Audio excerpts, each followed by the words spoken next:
तर आज आपण आपल्या गावातील संतोष शिवमूर्ती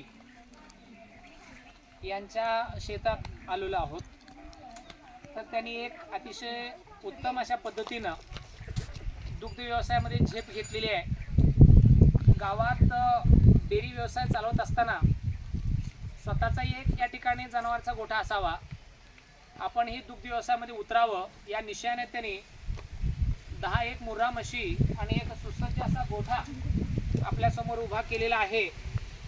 आणि त्यांच्या पाठीमागे संपूर्ण कुटुंब आहे. मित्रांनो, आज आपल्या इथे प्रत्यक्षात त्यांच्या मातोश्री या ठिकाणी आहेत. त्यांचं सर्वप्रथम या ठिकाणी महात्मा गांधी विद्यामंदिर प्रचाराच्या वतीने त्यांचं हार्दिक स्वागत करतो.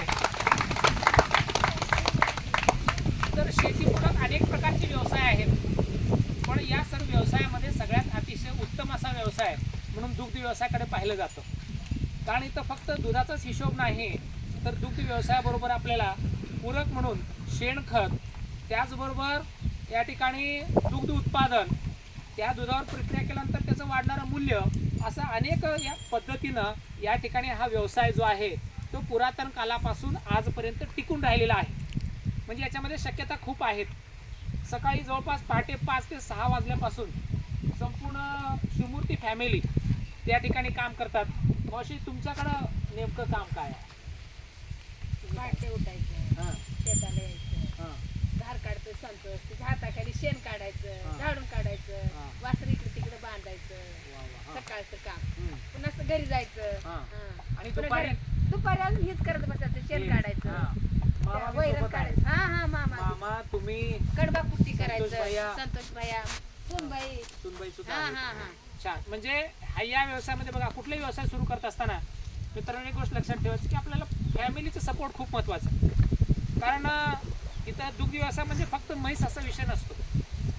म्हशीच्या स्वच्छतेपासून त्यांच्या रोगराई, त्यांचं दूध, त्यांचं वेळ, औषध, त्याचं टॉनिक, त्याचं डोस, खुराक, म्हणजे असंख्य गोष्टी आहेत. आपण फक्त इथं अभ्यासाच्या बाबतीत जरी विचार केला तरी एवढं सांगतो, पण प्रत्यक्षात काम खूप जास्त आहे, मेहनत खूप आहे. आणि सातत्याने याला विश्रांती म्हणून आहे नाहीच. विश्रांती म्हणजे विषय नाहीच. झोपच येत नाही मेन आल्यावर तरी शेतात काम बघून. सत्य आहे, बरोबर आहे.